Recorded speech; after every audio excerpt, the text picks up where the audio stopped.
panel today, which is appropriately named for things that go wrong, and we're going to teach you how to avoid some of those things. Just to start off really quick, my name is Pfeil. I'm the co-founder and VP of Customer Solutions at DataStax. Why don't we go down the panel real quick and everyone do a quick introduction of who you are and what company you work for and how they interact with Cassandra. So I'm Satterly. I work for Splunk. Currently, from a Splunk perspective, building an integration with Cassandra uses a data store. Previously, I ran architecture and engineering for Expedia and had my fair share of the effing up part that we were talking about. Hi, I'm Edward Capriolo. I work at an advertising company called Media 6 Degrees, or M6D, right in this area, a few blocks away. We use Cassandra for our real-time our cookie store. We call them server-side cookies, and all of our bidding interactions use Cassandra data. Hi, I'm Matt Conway. I'm the CTO at Backupify. We use Cassandra for writing a lot of data, the backed up data effectively, of all the various SaaS applications we back up. So very write intensive, not so many reads, a little bit of aggregation, that sort of thing.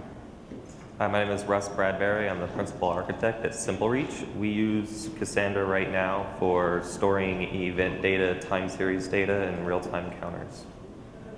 Hi, my name is Jake Lucianni. I have a bit of a speech impediment, so please bear with me. I work at BlueMountain Capital, and we are using Cassandra as a market data store, which is being used for all of our pre-trade and post-trade activities. Awesome. So why don't we just kick this off and let's go down the line and tell everyone the biggest mistake you've ever made and can share what you did wrong and how you could avoid that in the future with regards to Cassandra, not life. A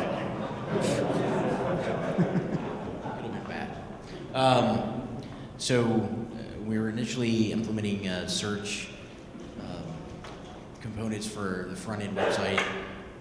We built a data model that we were all sure was exactly perfect and we were going to be able to get the data out the way that we intended to, and then quickly figured out that we were 100% wrong. And from a performance perspective, the retrieving of data became quite painful and considerably longer than had been promised, and had to basically scrap and restart from the very beginning and get the data model correct the next time. So looking at the data model early on, making sure you actually understand, not just take it from a person who says, oh yeah, this is all that's really important, this is the only way we're going to use it. Look at it a little deeper and figure out different ways you might want to get the data out, because it was extremely painful. I think I had similar data modeling woes, but I think our biggest mistake was there was this page on the Cassandra wiki that was like, oh, the maximum ext partition could be like 4 terabytes or something. So we came in this mindset of like, oh yeah, we're going to be able to stuff like 4 terabytes of data on a Cassandra machine with like 2 megs of RAM. Everything's going to read super fast magically. So you really have to benchmark these things and figure out how much data you have, how much random read is going to be in your data, and then try to size hardware appropriately. I don't really think anyone's running Cassandra with 4 terabyte disks. I could be wrong. So the list of things we did right is a lot shorter, but in terms of doing things wrong, writing millions of rows instead of millions of columns, i.e. data modeling, that's very important. Really impacts performance. Not leaving enough RAM for the kernel to cache, I/O things. And not giving too much RAM to the JVM, which kind of falls over after a certain size, things like that. The list goes on and on, to be honest with you. We started on Cassandra in 0.6, and not as much was written about it back then. So, I think the single largest mistake I made was probably running a test suite that dropped a key space on production. That was we had to figure out where 10 terabytes of data went. Luckily for us, Cassandra snapshots the key spaces before you drop it, so we were able to actually recover from it, but it's probably the largest mistake. I've had the same data modeling woes as everybody else also. Yeah, I've been using Cassandra since like 04, 05, so I've made probably every mistake there is. But a recent mistake I made actually was I was trying to clean up some data, and the data was written with a timestamp of milliseconds, and the tombstones were written with nanoseconds, which are much larger. So all of the future writes were eclipsed by the tombstones. It was like, how come no new data is in this thing for this particular row? So that was a tricky one. I heard a common theme, though, that data modeling is pretty important, and to just make sure everyone's very aware of the implications there. Cassandra's very, very good at large amounts of data ingestion, but you have to plan on how you're going to read that data. So putting a little bit of homework in up front solves a lot of pain after the fact. And at DataStax, when we're working with customers of ours, we actually see that that's probably 80% of the issues. And so if you get that right up front, it actually sort of just works after that. But if you don't get that right up front, it sort of doesn't always work after that. And so I'd highly recommend checking out documentation, asking questions in the community. PlanetCassandra.org has some really good docs on there. But definitely look into that when you're starting a project. And if you have questions, feel free to meet the experts later today and ask them all sorts of questions around data modeling. So we've gone through some of the mistakes. What are some of the common issues that you guys see with hardware? Okay, I think I'm going to pass on this one. Well, I think I mentioned before what you can do with hardware is you could get the wrong hardware. Obviously, there's the thing Jonathan talked about in the morning about how they're moving to a JBOD setup instead of RAID. It was initially hard to figure out what was the right RAID for Cassandra servers, and making the assumption that getting a RAID of 12 disks will give you more seeking capabilities. You know, rotational disks don't really seek faster with the bigger RAID set, they just stream faster. So that could be an early on hardware mistake, is like assuming you're from a SQL standpoint and most of your workloads are scan oriented and saying, yeah, I can just build a 48 disk RAID and that'll really read fast. But in Cassandra's sense, since you're doing small seeks across the disks, that may not be true. So we're on EC2, so no hardware per se, but choosing the right instance size helps. You have a lot more choice these days. You can use SSDs instead of rotational disks. I think the sweet spot when I was looking into it was extra large. EC2 M1 extra larges, those work pretty well. Have just enough disk space, just enough RAM, and you can scale out pretty easily. We rely on Cassandra for all our redundancy, so we just use a striped RAID array to get the maximum disk performance off the attached storage. And second what he said, it doesn't make the seeks any faster. It just kind of gives you a little more throughput. Yeah, I'm also completely in the AWS cloud, so pretty much everything you said stands. Let's see. I mean, in terms of hardware, there's all sorts of problems that pop up. Bad disks, bad RAM, too few CPUs, too many CPUs. So you're not really utilizing the box. So I think there's definitely a lot of thought that has to go into how do I size each box in my cluster for my particular use case. I'll definitely say with Cassandra 1.2, which is what we're using, the JBOD config has helped us quite a bit because we've had disks die and the nodes stay up. It's been very useful. SSDs were mentioned in there, and one of the common things that we also see today is I think there's this lack of belief about how many random seeks a spinning disk can do. Just to put this in perspective, a 15K SAS drive stands for 15,000 rotations per minute. And we do that math, that means it rotates a little over 200 times per second, which means that if you're doing random seeks on spinning media, the most random seeks you can get out of a single hard drive is about 200. That's actually extremely optimistic. And that's a physics thing, I think, related to speed of sound.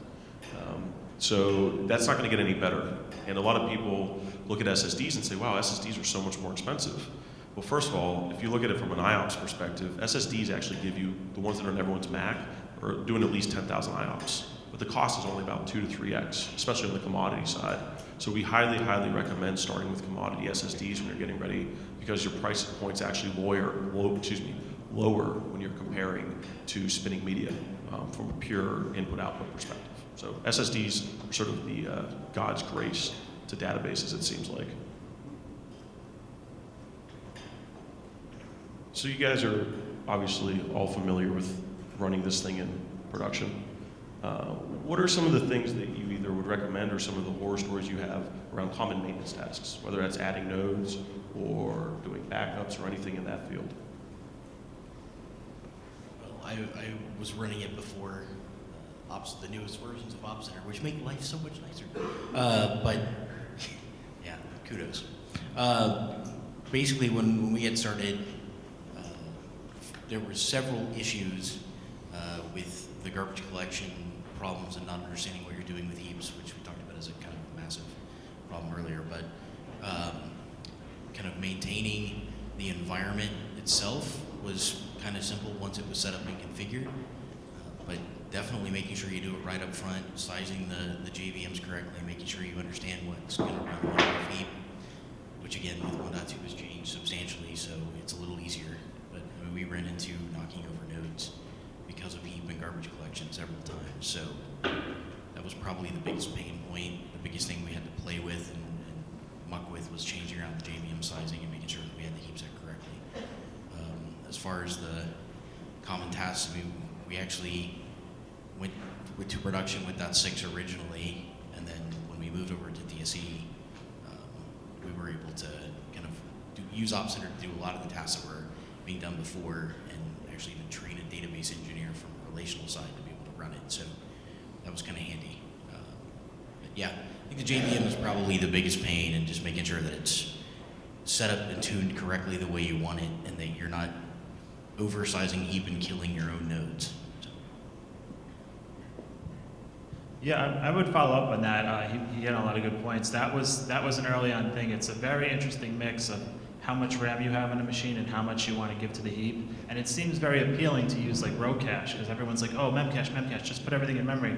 But you could do yourself a disservice, like Jonathan mentioned earlier, there's JVM fragmentation issues. So it seems like, oh man, I'm giving all this memory to Java, but like I look in JConsole and it's only using half. I should use more caches. But sometimes you just want to hold back, because you'll notice if Cassandra has certain features where if you make the caches too big, it'll knock them down anyway. So yeah, you should give yourself that free overhead room, because that is what will kill you in performance is your like 95th percentile latency. If 100 requests go in 2 milliseconds, but one takes 10 milliseconds, right? That's going to hang up your clients possibly and hang up your web application.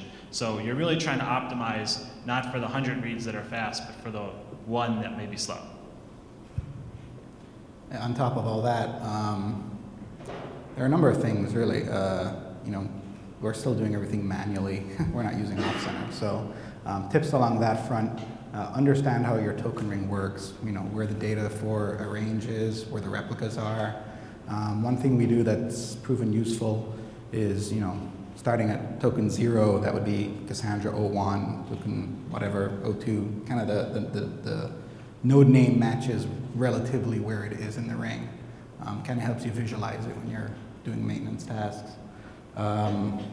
Get familiar with JConsole. You can dig in quite a bit on, there's a lot of data in there that you can pull out and look at.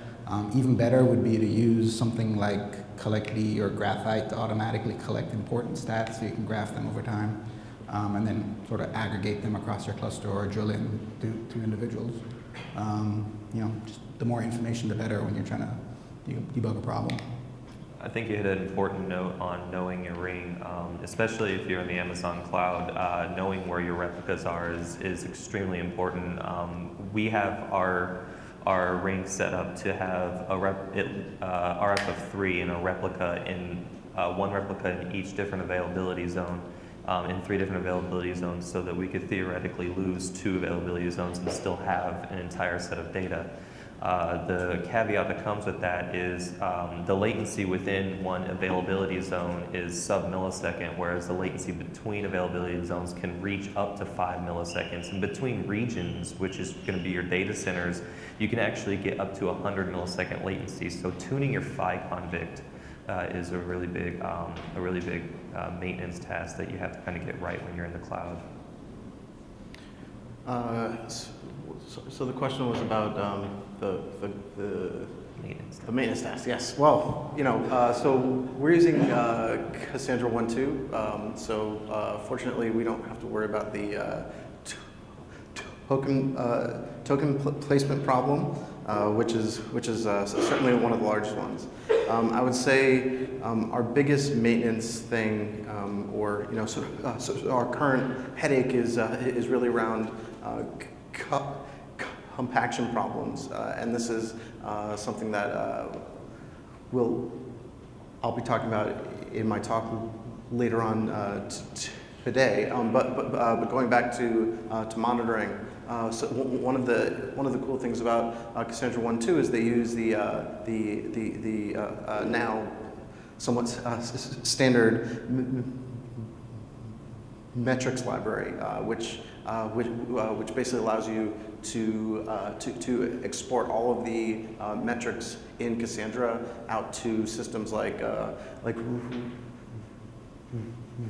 Riemann and Graphite and all those things. So being able to basically track every stat on every column family on every node in the cluster, and being able to have a tool like Graphite to kind of build your own dashboards is really, really useful.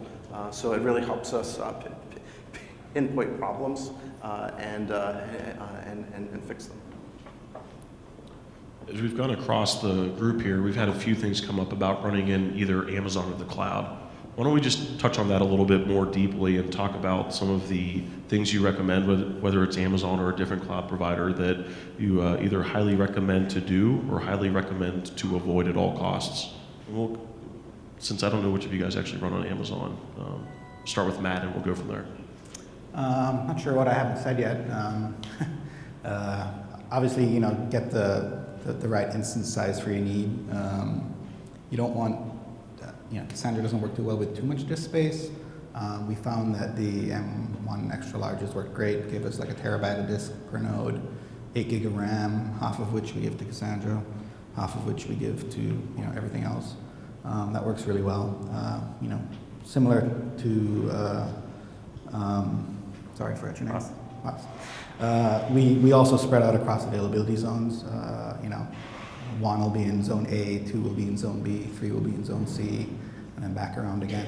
And all the Amazon outages, none of them have affected our Cassandra cluster, even though whole chunks went away at a time. So that was good. Talk a little bit about EBS and do or do not there. Yes. Has a No, direct correlation? do not use EBS. Use the ephemeral stores, or if you can afford it, I think you can do provisioned IOPS, which are effectively SSDs, I think, or you can get SSD instances. What we do is we use ephemeral stores and we RAID them together in a stripe configuration to get the maximum amount of bandwidth out of them. That works fairly well, no problems there. We have 21 nodes, and then redundancy is if one node goes away because of disk problems, then it's not a big deal. We just drop it and rebuild it. So. Yeah, we have a very similar setup. We're using the extra large machines that are about 15 gigs of RAM. We give 9 to Cassandra and the rest to the operating system. I think, like he mentioned, EBS is a no-go. The instances we use come with 4 ephemeral disks that we stripe and just all together and kind of write to those, because it's a lot faster. SSD machines are definitely proven to be faster. However, there's a cost, I guess, kind of balance there when it comes to that.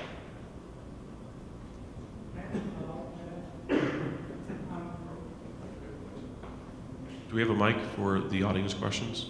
Hold on a second. Somebody just raise your hand, I'll bring over a mic.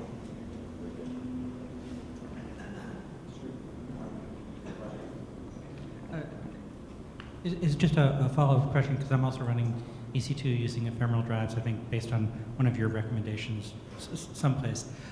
Do you periodically copy from the ephemeral drives down to an EBS or do you just rely on the fact that they're never going to go away? No, I actually just we don't have any traditional, I guess, backup plan. Our backup plan is our multi-data center replication and replication factors between the nodes.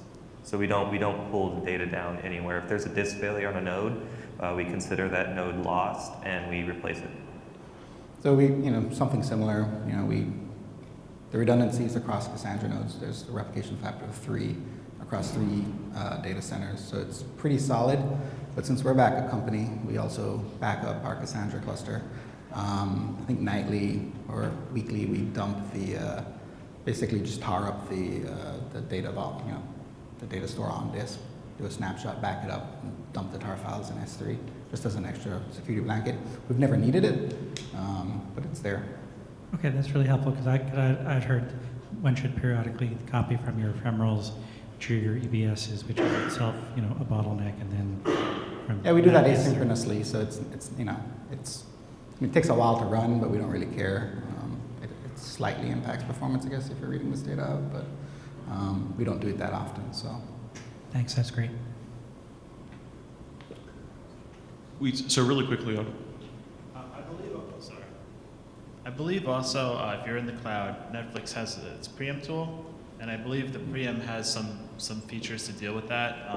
On a really low level, since SS tables are write once, if you're clever about it, you could kind of watch the directory and see when new SS tables and Bloom filters are created and when old ones are deleted, and you could kind of copy them incrementally somewhere else.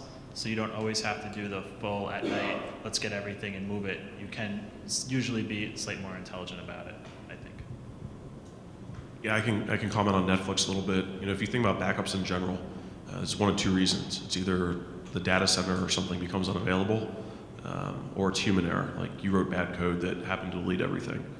On the former issue, running out of multiple data centers is easily the best answer because you'll keep the system as a whole 100% available, even if you lose an entire data center, which happens pretty frequently.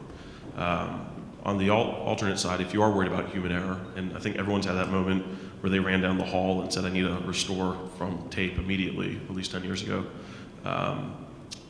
Netflix does everything from taking those snapshots periodically and pushing them to S3 like every 30 or 60 minutes to every single operation, depending on how important the data is that you need to be able to recover from very, very quickly. And the nice thing is on that human error recovery aspect, if you are going to recover, you want that data on the machines already. So just having the snapshots locally on the machines allow you to recover very, very quickly versus copying it and recovering from somewhere. So, and I didn't really comment on the general Q&A policy. If you have a question about what we're doing up here, please raise your hand and we'll get a mic over to you. And I'm going to save some time at the end for just general questions altogether. So if it's about the sort of topic, just raise your hand and Todd over here will come running with a microphone. So we talked a little bit about backups in the cloud. Why don't we sort of bring that right away into multi-data center? And the fact that Cassandra as a whole does have a true multi-data center offering, which in my opinion means you can have as many as you want and they're all active for writes, which is an extreme rarity and a huge advantage for this technology. What are some of the things that you guys have encountered with multi-data center scenarios that either make your life better or worse, or things that you can do to really make that easier? Well, let's start down. Jake, you want to jump into that? Sure. Yeah, we currently run with 2 data centers. And I would say, the benefit of that is our compute nodes sort of run in both data centers. So it basically means to access data, the compute nodes don't have to pull data across the WAN. On the other hand, the problem is that currently, we're running at RF6, so that means we have like 6 copies of the data and 3 in each data center. So the downside of that is that you're obviously using a lot more disk per node, which is really redundant, but it's really the only way that we can lose a drive we can lose a node in either data center and still have consistency, or lose a entire data center. Yeah, I think the one of the big things to know about doing multi-data center replication is don't assume that you can have a 20-node cluster doing an extreme volume of writes, and then your second data center be a 3-node cluster. The fact of the matter is that all those writes are ultimately going to happen on that 3-node cluster, and if the load, the I/O weight on that 3-node cluster goes through the roof, it will ultimately slow down your larger cluster. That and be aware of your latency. The latency between the clusters is also something to be aware of. Yeah, we're not using any of the multi-DC stuff. You know, for our needs, we just wanted a little extra reliability, I guess safety, fail safety. So we spread them out across the availability zones, and that works for us, and it was a lot simpler. So if you don't need it, it may not be worth the extra overhead and complexity of understanding it. And you can kind of go with the simple approach we went with. I just was thinking of a scenario that a lot of people hit into, which is Cassandra allows you to configure both a data center name and a rack name. And unless you really, really know what you're doing, you don't want to have different rack names. People kind of think sometimes, oh, this thing's really in rack 2, so I should make it in rack 2. But the replication strategies have some special logic, and it does what it's supposed to do, but it may not be exactly what you think it's going to do. So commonly, you probably just want to keep all the rack names the same. So if that ever comes up, you could, now you know. Well, so exactly the opposite of that is what we did, which was great. No, so we actually implemented across 2 data centers. Previously, we had 2 separate SQL clusters that were doing the work, and someone had to go in and aggregate a bunch of the data across and then figure out how to combine the 2 if traffic was going to one data center and the other. What we got as a benefit when we rolled DSE out in the multi-data center strategy was we were able to handle rack failures within the data center because we'd had several issues with going over power limits and other things within space with machines who shouldn't have really been there. We also had at least one occasion where only one of the other data centers could be online at a given time when we were doing patches and doing A/B testing. So having that capability and never having to worry about being able to serve it up because we had a large link between the 2 sites. So if compute nodes had to connect directly to the other data center, it wasn't that big of a deal, but in certain scenarios it was horrible. So having the capability to run one side or the other or run both and being able to have all of the search result data put into either side so you could do your analytics against either side of the cluster was highly valuable, and I think continues to be expanded even more now. Quick survey for you guys. If you had your option between running between the cloud and your own hardware, which would you choose? My own hardware. I would choose the cloud all the way. Cloud as well. Just not having to deal with managing hardware is great. You don't get the same performance, but most times you don't need it. I'm a cloud hater, I guess, really bad. But there's a lot of benefit in it, and it really depends on who you are and what you want to do. I think there's a lot of, cloud is not new, but it's pretty new, so everything new has a lot of hype, which makes people tend to use them the wrong way sometimes, and keep that in mind. Well, personally, I don't feel strongly either way, but depending on the use case, it's really good to look at, because from my previous life, we could not have possibly gotten the performance we needed or the scalability that we needed in a way that made sense financially versus buying the high performance compute boxes that we did to deploy them into the data centers. So just from a cost perspective, as well as your use case and what you need from a performance perspective, I mean, it's easy to make a decision. I mean, I had a 5-node cluster running in AWS, and it was great for the use case we were using it for, but we had 144 nodes running in data centers that were necessary to handle the scale and volume, and the cost of that would have been like $500,000 or something to Amazon versus buying the gear, which was considerably less, even with power and everything else, to run it yourself. Yeah, we've definitely seen in our customer base from everything from startups to Fortune 10s that once you get into roughly the Fortune 500 or maybe even the Fortune 1000, the cost scale is just so much better, and you already have the infrastructure in place to go ahead and use your own infrastructure. So it makes sense, but as opposed to Ed, I love the cloud, and I think it makes sense to get started very quickly. So the life cycle of machines, especially in a cluster, is they generally start smaller and they end up bigger. Why don't we go down the line and talk about any tricks you guys have, or including automation for how do you guys handle cluster growth and adding machines to it? Any tricks there? We'll start with Ed since he's a hater. Yeah, that's tricky because over time, we bought these particular type of servers that came. They had 6 maybe serial SCSIs or serial SATAs, excuse me, and then the same model of server, the next line wouldn't allow you to do a 6-disk RAID 1. So it was like, oh man, are we going to go out and try to buy like refurbs or buy aftermarket of this model, or are we going to go to the new model where we now have 8 drives, but the biggest RAID set we could do is 4? So that was a kind of interesting thing, and it's cool. There's a feature in Cassandra for that now, where you could say that this column family is on this disk, and you could. We did it just by symlinks and mount points, but that was one of the things that we kind of hit on too. Was new generations of hardware, old generation.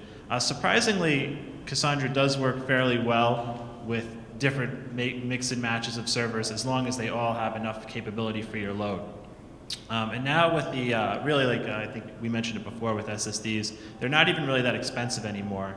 It's you're buying, you may be buying a $4,000 to $8,000 server, and you're going to either spend $40 on a SATA disk, or $300 on a SCSI, an SSD disk. That's not like a huge cost. So I'm pretty much all on the SSD market as well these days. They're not always easy to get your hands on, especially the really high Fusion IO cards. It sounds great, and then they might take a month to ship. But for the general purpose SSDs, you could get those with the servers and no issues there.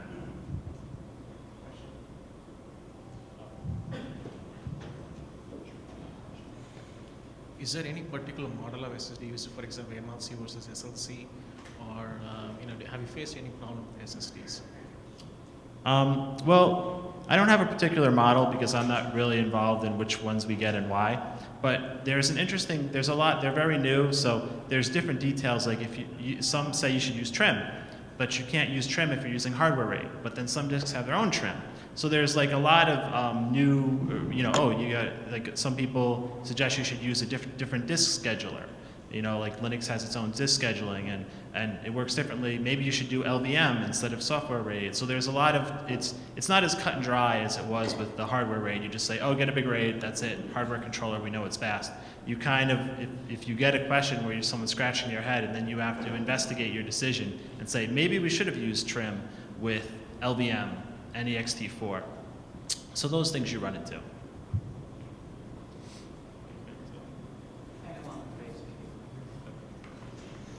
Does anyone here have anything interesting to say about using Fusion IO cards? We're looking to probably switch to using Fusion IO cards instead of plain old SSDs, and I would be interested to hear any prior experience in doing that. Thanks. You should probably ask that question at the Instagram talk, from what I hear. The more exotic the card is, the harder it is to buy a lot of them. So be careful. Like, don't bank on just being able to snap your finger and getting 200 Fusion IO cards. We actually did that. You snapped your finger and got it? We should talk. That's why you couldn't get any. Yeah, got them all. Hey, how you guys doing? Sorry. Just a quick question about cluster growth. What are some of the indicators that you guys use to determine when it's time to grow your cluster? And don't say your site's down. I would say the primary thing we look at is the overall load across the cluster. We run quad core machines, so if we know the load is approaching 4 cluster wide, we probably need to grow it.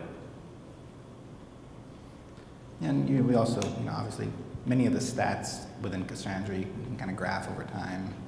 And if you see it going like this and then does this, it's a pretty good indicator that you've maxed it out, or getting close anyway. Raw numbers, it's hard to say just because everybody's configuration is different. But it's like everything, right? Like all the different stats. Yeah. Look at it, someone Yeah, those. saying, okay, this one is hitting the wall, so it's time for us to grow. Right. IOPS is a good thing to look at. IOPS, IO8. I think a big thing to look at is just like if you have to determine if it's a cluster-wide issue or if it's just something's going wrong with your application. Maybe it's a hotspot. Maybe it's something else that may not be indicative of. Maybe growing your cluster will help fix that problem in the short term, but it's ultimately going to resurface. So you have to kind of look at what we do is if it's affecting the entire cluster and it is affecting a lot of different pieces in the cluster, then it's a good tell that it's a time to grow. Yeah, so I'll do like you said, I'll do the shameless plug for my new employer, because when I was in my previous role, I actually used Splunk very heavily to monitor the environment, especially our Java Web Services side. We pulled a lot of stats, but the thing that kind of hit harder than anything else is we were able to pull I/O, memory, and CPU performance directly in and build kind of a graph of what we were doing at peak. And we had pretty much a 99% utilization window, and then we had a 10% or less utilization window on a pretty average basis based on peaks. So we were constantly having to look at it to see how we scaled up, and we basically set a bunch of alerts to start looking when we started seeing trends that were out of what we expected and adapted that way. And we used Puppet to deploy all the systems, so it was very easy to just turn up new nodes if we needed to, and we had extra HPC nodes sitting around that we could bring up when we needed either to swap out because we had a failure or to be able to add capacity. Yeah, particularly to your question, what I noticed, especially back with pre-SSDs, was the first thing to go was kind of IOPS, but you could tell that very easily. If you have a standard, if you're running top, right? Top breaks down your CPU into user, system, and wait, right? So wait is really kind of the key for those type of systems. It says, I'm a process running and I'm waiting on disk, right? And then the other thing to look at is, if those are all good, you have to just count the size of different column families, because how they perform, if each node has 10 gigs of data, there is, even with SSDs and lots of RAM, there is a difference between how it will perform with 10 gigs of data and 20 gigs of data. There's Bloom filters, and every read has to check all the Bloom filters, so all these things. So if you watch the size of column families, the cache hit rate, and those latency numbers, you could see when things, hopefully, they go slowly, and then you can react in time. But if you turn on a new feature and then you get a ton of load, then you have to think about the new feature and what it means to the system as a whole. It's a good point. And just to kind of expand on that, there's this idea of scale up or scale out. And with specific regard to the Amazon Cloud, everybody got really excited when Netflix said that we were able to do on 5 nodes, the same load on 5 nodes that we did on 30 nodes of the XLs, on SSDs versus XLs in the Amazon Cloud. And the primary reason why we didn't switch to that is because Cassandra starts to get a little finicky when you go approach past 8 gigs of RAM on a heap.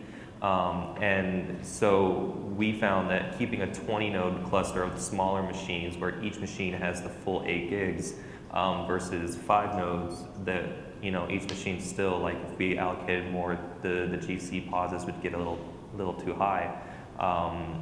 It kind of depends on your use case. So if you have small column families but an extremely high write throughput, then scaling up might work for you. But if you have very, very large column families, I think scaling out with smaller nodes might be a better idea. And just when rebuilding a node, if it's smaller, it's going to rebuild a lot quicker. Maintenance tasks are a lot quicker. It's just Cassandra just seems to work a lot better if you scale out rather than up, for our use case anyway. So I would recommend that. So I'm going to ask one more question of the group, and then we're going to move on to questions from the audience. So get ready to raise your hands. But for the last question, this is obviously a horror story list of things that have gone wrong and recommendations, and a lot of this is learned the hard way. Let's end a little bit of an optimistic note, and I'd ask each of you, what do you like the most about Cassandra, that it actually makes your life easier and better, and why you go through some of these pains? And Jake, I'm going to put you on the spot and ask you first. The best is I don't get woken up at 4 a.m. when a disk dies or a node goes down. It's very hard to totally lose data. There's been times when you think like, like this went horribly wrong. There's, I lost like 2 nodes at the same time. Writes are failing. I'm losing data. And then when you bring things back up and repair, everything that says it wrote at a quorum is still there. So so it's very fault tolerant. And for me, that's the biggest thing, because I'm not really a ops person. I'm more of a developer. But in a small team, you kind of have to wear both hats. So a little bit of an idea of what we're doing is it's like analytics, where we collect events and aggregate events over time. And I think one of the biggest things that I love about Cassandra is that I can just say whatever the data is, let's just throw it in Cassandra. Previously, before systems like Cassandra came out, you would have to write to a log file, an append-only log file, take these log files, ship them off somewhere, run some big MapReduce job on them, take the data out. Whereas now, I just write to an events column family that's keyed off of the hour that the event happened. And that way I can say, okay, if I want to build an hour's worth of data, I just pull this one row out and rebuild it across my cluster. And in addition to that, I also write, numerous amount of counters at the time that each event comes in for the different ways that I want to read the data. So we have this real time that's written, as well as our raw event data, all in the same place, and we can kind of just pull it up however we want. Yeah, for me, second Jake over there, reliability is awesome. Not having to worry about a node failing. Your data is safe pretty much regardless. It's really nice. On top of that, not having to worry about sharding is also great, right? Sharding for scale anyway. Aside from what you have to know about it for getting your data model right, I know that I can just keep putting data in there, and chances are I'll never hit the ceiling. Although I guess technically there is a ceiling, but we haven't even come remotely close to it yet. We write a lot of data. So. I mean, I think the peer-to-peer is really the best part, because we have a lot of systems and they all have their pluses and minuses, but the things that Cassandra guarantees are good to me. For example, we have MySQL servers and the replication breaks, and then all these apps are reading from the slaves, but what are they getting? They're getting something old, because those applications don't know that the 3-tiered replication structure is somehow behind, unless you build a lot of logic into your client has to ask all these questions. But Cassandra's consistency model is pretty basic. You read a quorum, you write a quorum, you have consistency, even if a node fails, because a lot of systems, they don't have that. Like if I ever have to kick certain things over, and I wonder what happened to the commit log. Sometimes I really don't know, because there's one thing, and I'm not 100% confident that one thing is right in all situations. If you have a MySQL master slave, what if the swap disk was bad? Could a query be off or something? Who knows? It's just nice to know that not one single piece of something going wrong could make the whole system go really bad. So that's what I like about it. I would say the write performance was probably the biggest thing. We had 45 SQL servers, which were replaced with basically 8 nodes of Cassandra. So in order to get the scale of writes that we needed, there were 45 SQL servers in a cluster, which is insanely expensive, and on boxes that were 96 gigs of memory and 24 cores and a crazy amount just to be able to handle the load that was out there. And we replaced it with 8, we used IBM Dataplex HPC nodes, but we replaced it with basically 8 blades in 4 2U deals. So basically we gave back a rack and a half worth of space from what we were using before, plus we gave back a ton of power, plus we got better performance by about 3 or 4x when we tested on 8 nodes of Cassandra than we got across the much, much larger SQL cluster. Awesome. So if anyone in the audience has questions, we have a group here. And just wait for the microphone to come over, and we'll start here and then over here next. I want to switch context a little bit to development systems, in particular development systems for a single developer and an unfunded startup. What have you done that could be considered to be really cheap to set that up, and how many nodes would you recommend? Well, you basically, depends on what your workload is, but I would definitely recommend getting 3 or 4 nodes in the environment. I've been working with a university that doesn't have a whole lot of funding, so they're standing it up on basically about 6-year-old Dell nodes that were retired because they were end of life, and they have them built that way, and they're doing a research project on that with a considerable volume of data. So you can run it on anything. I have an instance 3-node cluster that runs on my MacBook when I need to stand it up and test an application and test failure scenarios.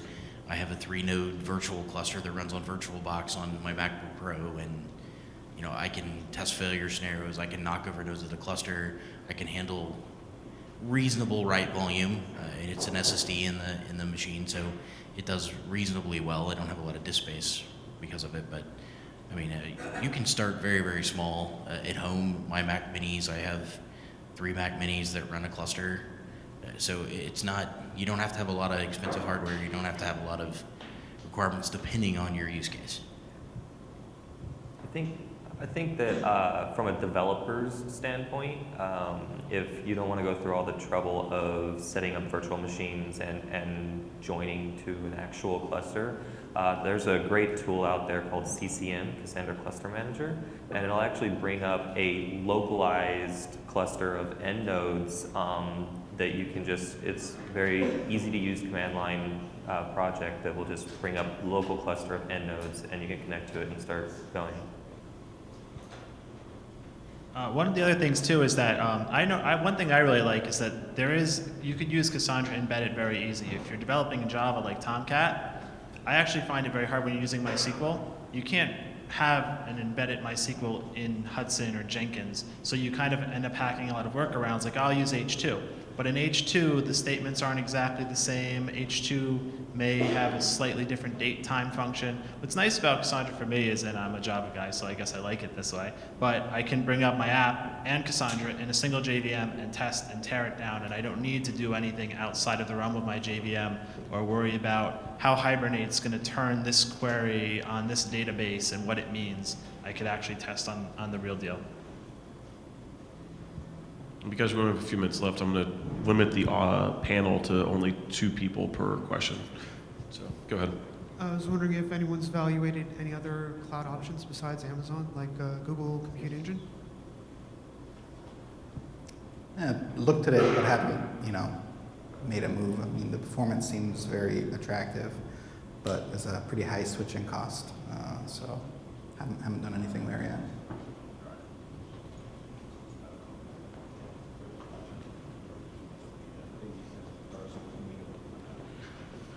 I will say that when we see people in the cloud in our customer list, it's probably 90 to 95% Amazon. And maybe 3 years ago it was probably 70% Amazon.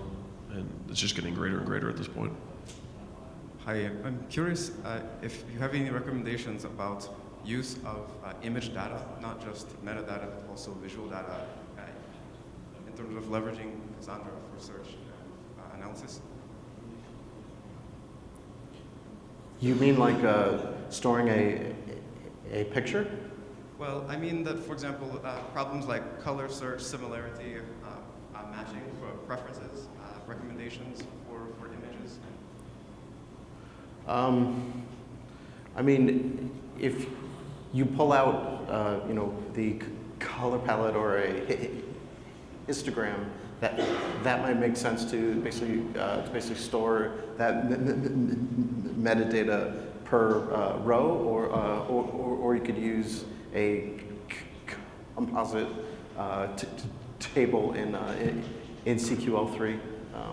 So that might be useful. Also, the graph talk that's going on now probably has some useful things where if you're building a graph of similar features to build a recommendation engine, I know that it's used for that as well. If you're in an organization that doesn't have Cassandra and you have an existing application, let's say for example it's a MySQL application and some Memcache or something, what would you consider as the best win to have a successful portion of that? Is it you've talked about like server-side cookies, analytics, logging. What would someone say is, what's a good component that you could break down that's well suited for Cassandra that would, prove the technology? What we were using it for previously is our basically caching up our search results, because we did several common searches that happened on regular windows that the refresh times were very low. That was a huge win. Matter of fact, you can watch the presentation from last year's summit. But I mean, it was a very huge win for us, and basically it helped to grow and is continuing to grow the footprint within the Expedia environment. So we picked a use case that was challenging, a lot of reads, a lot of writes, and that required kind of the ability to refresh on a very short time interval. That worked extremely well. I think it's really great for time series data. It lends itself toward that type of paradigm very easily, especially when you do counters and stuff. In a lot of things that you're just doing like key value type lookups for the reads and a whole lot of writes to that get ingested, it's perfect. We'll do 2 more questions. My question is, how long have you guys been using it? And during the time that you made the decision to start using Cassandra, what did you compare it to? I know that you guys mentioned MySQL replication that's just horrible. What else did you compare to? So I started in production with .6 and pre-prod with .5, and we compared it against HBase, MySQL, Mongo. That was kind of the core set that we got down to. I've been using it for about 3 years, I guess, started at 6. At the time, compared it to Mongo, Riak, obviously Postgres or MySQL replication, CouchDB, and I don't know, the architecture, distributed databases are hard, right? And in reading about the architecture of Cassandra, it seemed like it had the most solid, consistent answers of the set. So, take one more quick one. Yes, hi. I'm curious if any of you use the Brisk implementation of DataStax for Hadoop, and if your experience anything. I haven't used Brisk particularly, but we do use DSE heavily, which is the DataStax Enterprise, and it's wonderful. It does exactly what you would expect it to do, and we particularly use the Hive portion of it heavily, and it really breaks down the column families for you easily, especially if you have wide rows. It puts it into a long and skinny type table for visualization purposes. Okay. Well, I want to say thanks to everyone, just because we're about 5 minutes over at this point. If you have any other questions, some of these guys will be available perhaps right now, and then we'll have a room full of experts at, I think, 12:50 when lunch starts up on the 8th floor. Thank you. Thanks.